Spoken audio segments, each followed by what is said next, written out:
salam sejahtera bagi kita semua. Perkenalkan, nama saya Dr. Nurhayda Hasan, Sarjana Hukum, Magister Penotariatan, NIDN 0928028503, dosen tetap pada program studi Ilmu Hukum, Fakultas Hukum Universitas Muhammadiyah Parepare. Video ini merupakan implementasi pembelajaran sebagai bagian dari pernyataan diri dosen untuk kinerja Tridharma Perguruan Tinggi Bidang Pengajaran atau PDD UKT PT pada pelaksanaan sertifikasi dosen tahun 2026. Pembelajaran yang saya laksanakan mengacu pada pendekatan outcome Basic Education, disingkat OBE, yaitu pendekatan pembelajaran yang berorientasi pada tercapainya capaian pembelajaran mahasiswa. Melalui pendekatan ini, seluruh aktivitas pembelajaran dirancang secara sistematis agar mahasiswa tidak hanya menguasai konsep dan teori, tetapi juga mampu mengembangkan kemampuan berpikir kritis, analitis, dan kolaboratif, baik secara lisan maupun tulisan, baik secara individu maupun secara kelompok. Selain itu, mahasiswa juga diharapkan mampu mengaplikasikan pengetahuan dalam menyusun dokumen hukum yang berkualitas dan menyelesaikan berbagai persoalan hukum yang berkembang di masyarakat. Mata kuliah ini yang saya ampu adalah Legal Drafting. Mata kuliah ini merupakan mata kuliah pada program studi Ilmu Hukum dengan bobot 3 SKS, diajarkan pada semester 4. Mata kuliah ini membahas konsep dasar perjanjian atau kontrak, unsur-unsur dan klasifikasi unsur perjanjian, esensialia, naturalia, accidentalia, syarat sahnya perjanjian berdasarkan pasal 1320 KUH Perdata, jenis-jenis klausul kontrak, yaitu ada substantif dan boilerplate, serta teknik dan struktur penyusunan kontrak secara sistematis. Capaian pembelajaran lulusan program studi yang dibebankan pada mata kuliah ini yaitu CPL 3, yaitu menguasai konsep, teori, asas, dan norma hukum nasional serta internasional sebagai dasar analisis dan penyelesaian masalah hukum. Kemudian CPL 7 mampu mengidentifikasi, menganalisis, dan memberikan argumentasi hukum terhadap kasus-kasus aktual berdasarkan peraturan perundang-undangan, sedangkan untuk CPMK mata kuliah Legal Drafting yaitu mahasiswa mampu mempelajari pengertian, unsur, dan fungsi perjanjian. Kemudian mahasiswa mampu menilai sah atau tidaknya suatu kontrak berdasarkan pasal 1320 KUH Perdata. Kemudian mahasiswa mampu membedakan klausul substansif dan klausul boilerplate dalam suatu kontrak. Mahasiswa mampu menyusun draft kontrak sederhana dengan bahasa hukum yang jelas dan sistematis. Pada video pembelajaran ini, saya melaksanakan pertemuan yang keempat dengan topik penyusunan kontrak perjanjian, yaitu unsur, syarat sahnya perjanjian, klausul, dan teknik penyusunan. Jadi materi ini merupakan bagian penting dalam mata kuliah Legal Drafting karena menjadi dasar bagi mahasiswa untuk memahami konstruksi hukum, suatu perjanjian, serta melatih keterampilan praktis dalam menyusun dokumen kontrak yang sah dan dapat dilaksanakan. Pada mata kuliah ini, saya menerapkan pembelajaran yang berpusat pada mahasiswa student centered learning melalui pendekatan case method yang dipadukan dengan praktik penyusunan dokumen. Kemudian mahasiswa diajak menganalisis unsur dan keabsahan suatu perjanjian, mengidentifikasi klausul substantif, kemudian boilerplate pada contoh kontrak, kemudian menyusun sendiri draft perjanjian sederhana berdasarkan struktur dan teknik penyusunan kontrak yang benar. Media pembelajaran yang digunakan meliputi slide presentasi, contohnya klausul dan naskah kontrak, serta studi kasus sebagai sumber belajar. Pemanfaatan berbagai media tersebut diharapkan dapat menciptakan pembelajaran yang lebih interaktif, kontekstual, dan mendorong mahasiswa untuk aktif membangun pengetahuan melalui proses diskusi dan latihan penyusunan dokumen hukum. Pada akhirnya, pembelajaran mahasiswa diharapkan tidak hanya memahami pengertian saja, unsur dan syarat sahnya perjanjian, tetapi juga mampu mengidentifikasi klausul kontrak serta menyusun sendiri draft perjanjian jual beli sederhana yang memuat para pihak objek tertentu, harga dan pembayaran, klausul uang prestasi, serta klausul penyelesaian sengketa. Pada mata kuliah ini, aspek penilaian terdiri dari beberapa poin. Yang pertama itu komponen penilaian aktivitas partisipatif, bobotnya itu 50%.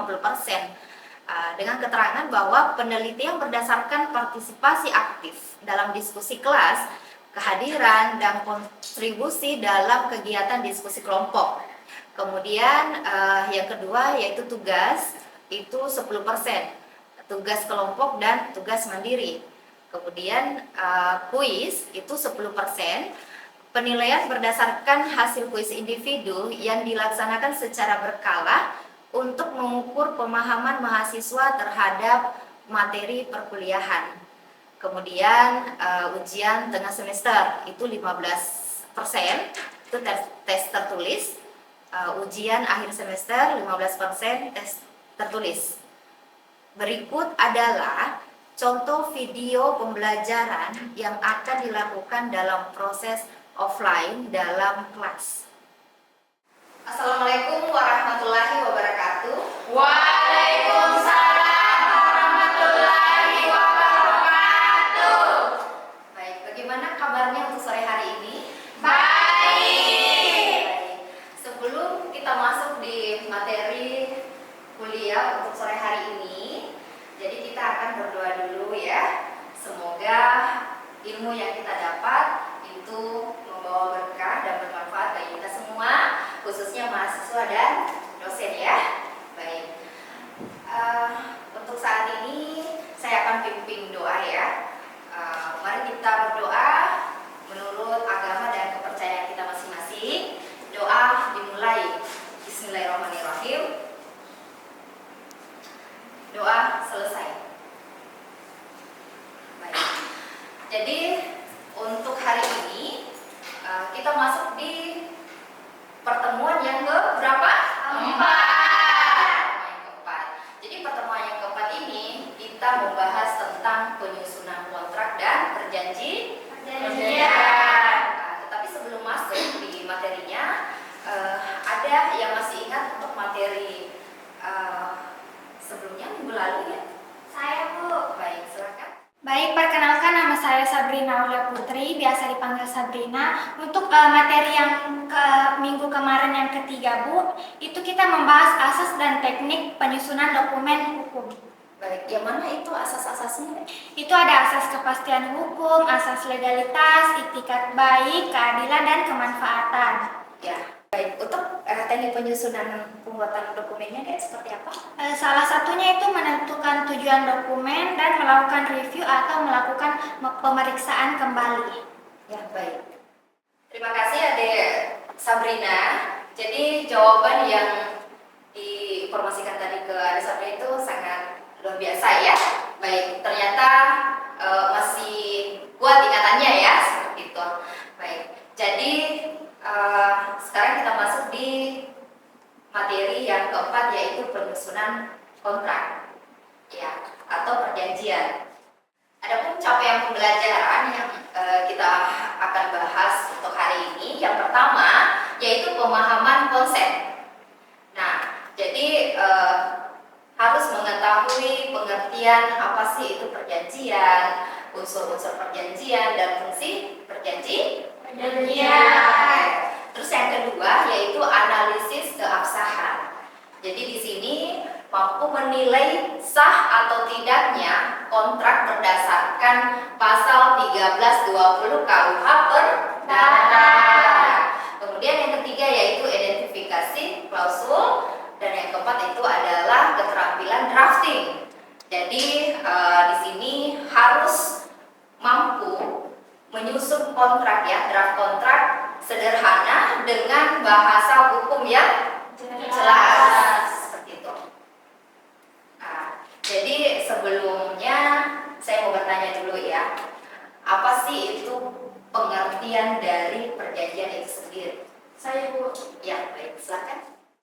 Baik, perkenalkan nama saya Rika Putriani. Pengertian perjanjian itu suatu peristiwa hukum di mana dua orang atau lebih yang saling berjanji dan merupakan sumber lahirnya perikatan yang diakui dan dilindungi oleh hukum. Baik, terima kasih Adik Ika. Jawaban yang sangat memuaskan ya, seperti itu. Baik. Ada yang lain? Ya, silakan. Perkenalkan nama saya Ismi Sastrawati Nuridaya, biasa dipanggil Ismi. Jadi perjanjian adalah suatu peristiwa di mana seseorang atau satu pihak berjanji kepada pihak lain, atau di mana dua orang atau pihak saling berjanji untuk melaksanakan suatu hal. Terima kasih. Baik, terima kasih Adik Ismi, jawaban yang sangat baik ya, seperti itu. Jadi jawaban Ismi dengan Eka itu semuanya benar ya, seperti itu deh. Jadi untuk pengertian perjanjian itu hubungan antara kedua belah pihak atau lebih ya, yang menimbulkan hak dan kewajiban. Jadi dalam praktek legal drafting, kontrak itu merupakan bentuk yang tertulis dari perjanjian yang dirancang untuk memberikan kepastian hukum dan mengurangi resiko sengketa. Itu. Nah, lanjut. Di sini unsur-unsur perjanjian. Nah, unsur-unsur perjanjian di sini ada beberapa ya. Yang pertama, prapihak. Jadi sekurang-kurangnya dua subjek hukum atau minimal terdapat dua pihak yang mengadakan perjanjian dan memiliki kecakapan hukum. Itu yang pertama. Terus yang kedua adalah kesepakatan. Jadi ada persetujuan kehendak atas hal pokok yang diperjanjikan. Kemudian objek atau prestasi. Nah, objeknya ini harus jelas di dalam suatu perjanjian. Kemudian untuk yang prestasi yang diperjanjikan bisa memberikan sesuatu, berbuat sesuatu atau tidak berbuat sesuatu. Dan yang terakhir adalah tujuan yang sah.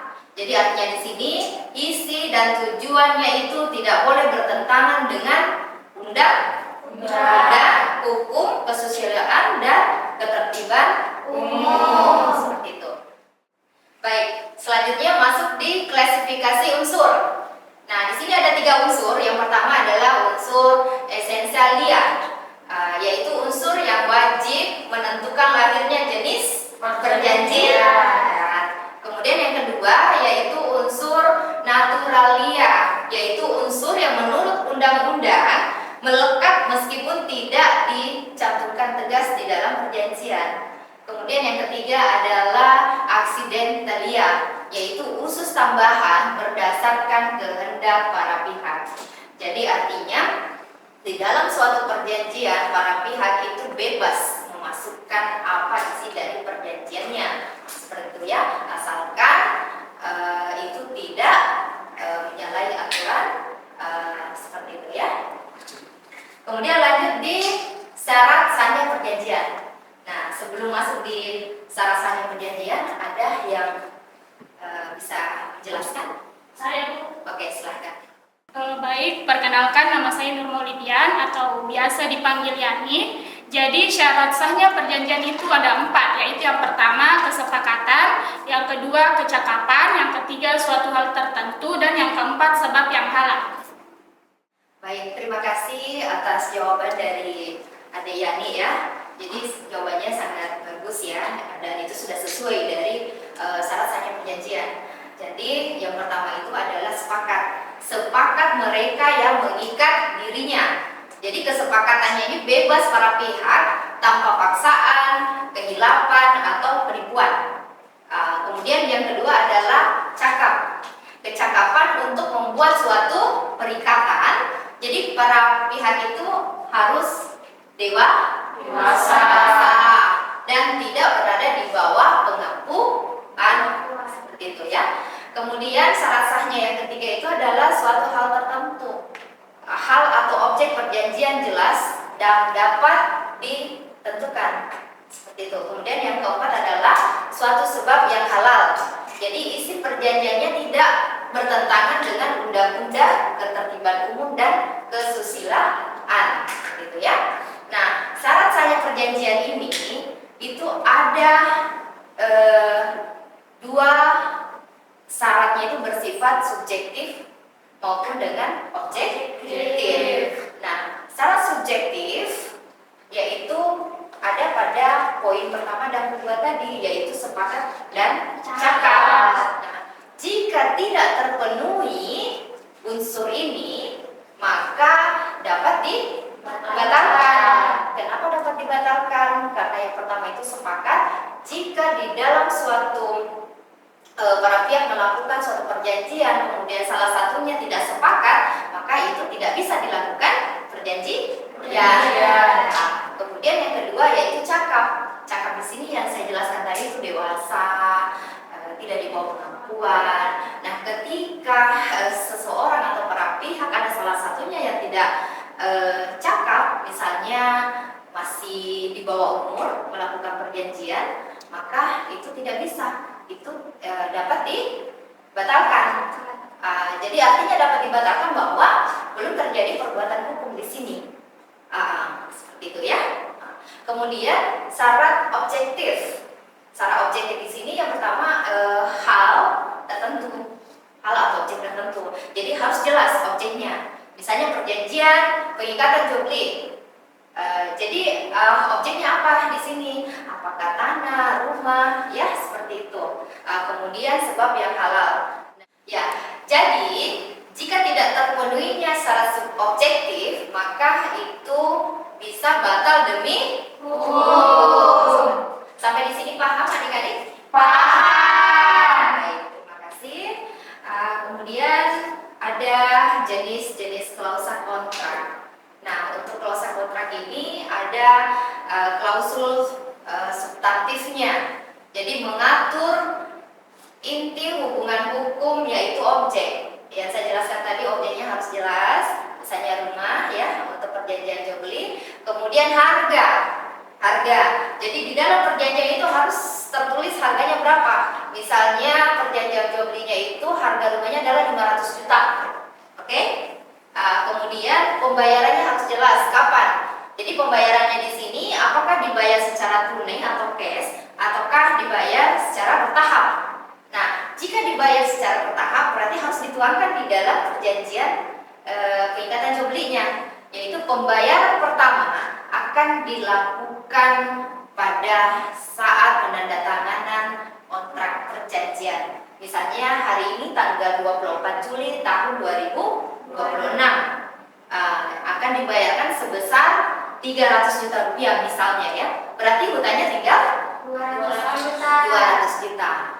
Nah, kemudian dibahas lagi pembayaran kedua akan dibayarkan 6 bulan setelah pembayaran pertama. Jadi untuk 6 bulan berarti Juli, Agustus, September, Oktober, November, Desember, berarti Januari ya 2027 itu harus lunas.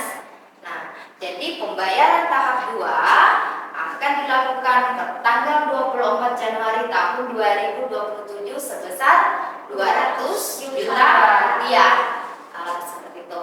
Kemudian ada hak dan kewajiban. Jadi di mana hak dan kewajibannya para pihak penjual dan pembeli.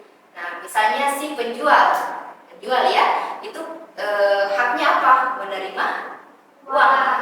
Kemudian si pembeli itu kewajibannya apa? Yaitu membayar terima ya, seperti itu. Jadi ada hak dan kewajiban. Kemudian ada juga kewajiban si penjual ketika sudah lunas, berarti berhak untuk melepaskan kunci ke pihak pembeli atau pihak kedua ya. Kemudian jangka waktu seperti yang saya jelaskan tadi akan berakhir tanggal 24 Januari tahun 2026. Kemudian ada jaminan dan ada sanksi. Nah, sanksi ini ketika terjadi uang prestasi atau lalai tidak terbayarkan melebihi atau melewati dari jangka waktu yang telah ditentukan, maka harus dicantumkan sanksinya apa? Contoh, jika uang prestasi ya atau sudah lewat jangka waktu atau jatuh temponya, maka rumah tersebut dialihkan kembali ke pihak pertama. Ini contoh ya, tetapi harus kesepakatan para pihak, karena kesepakatan para pihak di sini itu berlaku juga undang-undang bagi mereka yang melakukan suatu perjanjian. Oke. Kemudian klausul boilerplate, yaitu mengatur tentang ketentuan umum hukum yang berlaku, sengketa, force majeure, perubahan, pengakhiran, seperti itu ya. Sampai di sini paham ya? Paham. Nah, sekarang kita masuk di teknik penyusunan kontrak. Nah, ini yang penting ya. Ya, yaitu yang pertama, tentukan dulu jenis kontraknya apa. Jenis kontrak. Jadi artinya judulnya apa yang mau diperjanjikan di sini. Misalnya perjanjian pengikatan jual beli. Sudah jelas ya judulnya apa ya, seperti itu. Kemudian identifikasi para pihak. Jadi harus jelas di sini untuk identitasnya, nama, alamat, jabatan, dan kepastian hukum. Jelasnya ini jelas namanya ya. Misalnya yang bertanda tangan di bawah ini pihak pertama, nama, bla bla bla ya, alamat, jabatan, seperti itu ya, nikah. Jadi ini disebut sebagai pihak pertama atau pihak jual misalnya. Kemudian pihak keduanya lagi, nama ini disebut pihak pembeli, seperti itu ya. Kemudian masuk di rumusan objek, seperti itu. Jadi harus spesifik ya, kemudian terukur dan tidak multitafsir ya, seperti itu. Jadi harus jelas di objeknya tadi rumah ya, seperti itu. Kemudian susunan hak dan kewajiban. Jadi di sini harus jelas, seimbang dan dapat dilaksanakan, seperti itu. Kemudian yang kelima adalah atur risikonya. Misalnya tadi uang prestasi, denda, force majeure, kemudian ganti rugi. Kemudian, nah ini mereview akhir ya. Jadi artinya dicek kembali isi perjanjiannya supaya tidak ada yang salah. Jadi nominal harganya berapa, tanggalnya tanggal berapa, seperti itu ya. Baik adik-adik, sampai di sini ada yang ingin ditanyakan? Nah, kalau tidak ada, saya lanjut ya. Ya, Bu. Nah, ini yang terakhir yaitu struktur umum kontrak. Jadi ini umumnya. Jadi harus ada judul kontrak. Terus yang kedua itu pembukaan. Kemudian yang ketiga identitas para pihak. Kemudian yang keempat ada definisi jika perlu ya. Kemudian yang kelima ada klausul-klausul pokok. Kemudian ada klausul umum. Kemudian penutup. Nah, setelah penutup berarti ada tanda tangan para pihak. Tanda tangan para pihak ini antara pihak pertama dan pihak kedua yang melakukan perjanjian. Kemudian kalau ada saksi itu lebih bagus lagi. Dan setelah itu tanda tangan di atas materai, seperti itu ya. Baik, adik-adik, mahasiswa ada yang mau bertanya? Saya, Bu. Ya, siapa yang mau bertanya?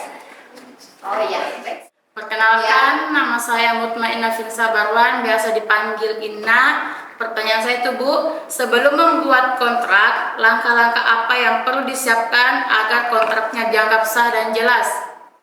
Terima kasih Ade Mutmainah atas pertanyaan yang diberikan. Pertanyaannya sangat bagus ya, bagus sekali. Jadi teknik penyusunan kontrak ya seperti itu. Nah, yang seperti yang saya jelaskan tadi itu yang pertama harus ditentukan jenis kontraknya seperti apa. Jenis kontraknya misalnya perjanjian sewa menyewa kah, perjanjian jual beli kah, atau perjanjian kerjasama. Jadi harus jelas dulu ya, seperti itu. Kemudian yang kedua adalah identifikasi para pihak. Jadi identitasnya harus jelas, nama, alamat, jabatan, seperti itu ya. Kemudian ada yang namanya susunan hak dan kewajiban. Jadi harus jelas hak dan kewajibannya. Kemudian untuk atur resikonya juga.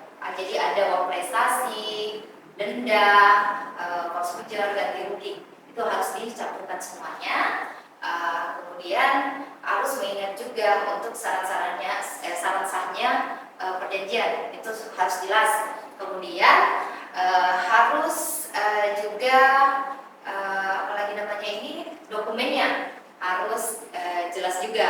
Misalnya perjanjian pengikatan jual beli. Nah, dokumen yang diperlukan itu adalah sertifikat, ya, sertifikat, kemudian PBB, kemudian KTP para pihak, kartu keluarga. Nah, itu yang harus jelas. Kemudian yang terakhir itu adalah mereview akhir. Jadi artinya sebelum penandatanganan kontrak, ya, penandatanganan perjanjian itu harus dicek dulu istilahnya sudah jelas, isinya sudah jelas, kemudian nominalnya, tanggal perjanjiannya, kemudian struktur pasal-pasalnya apakah sudah jelas seperti itu. Baik, Ibu main sudah jelas? Baik, adik-adik mahasiswa sekalian, saya masih buka untuk sesi pertanyaan untuk satu orang ya. Bagaimana? Siapa yang mau bertanya? Saya ya, silakan ya di depan ya. Baik, perkenalkan nama saya Nur Fadila. Jadi pertanyaan saya, apa itu asas bebas berkontrak? Baik, terima kasih Ade Nur Fadila. Pertanyaan yang sangat bagus ya. Jadi asas kebebasan berkontrak itu adalah prinsip hukum yang memberikan keleluasaan kepada setiap individu untuk membuat perjanjian apa saja. Jadi bebas. Jadi menentukan sendiri isinya, bentuknya, serta dengan siapa yang ingin mereka terikat seperti itu. Nah, itu yang dimaksud dengan asas kebebasan untuk berkontrak ya. Dan itu diatur di pasal 1338 ayat 1 KUH Perdata. Seperti itu. Bagaimana, Dek?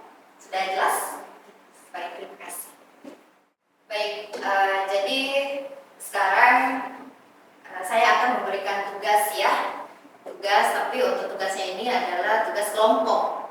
Tugas kelompok. Jadi nanti kota kelasnya nanti akan membagikan ya kelompoknya. Jadi kita bagi 5 kelompok seperti itu. Nah, bisa dicatat untuk tugasnya susun draft perjanjian jual beli sederhana dengan memuat para pihak yang jelas, objek tertentu, harga dan pembayaran, klausul uang prestasi, serta klausul penyelesaian sengketa. Seperti itu.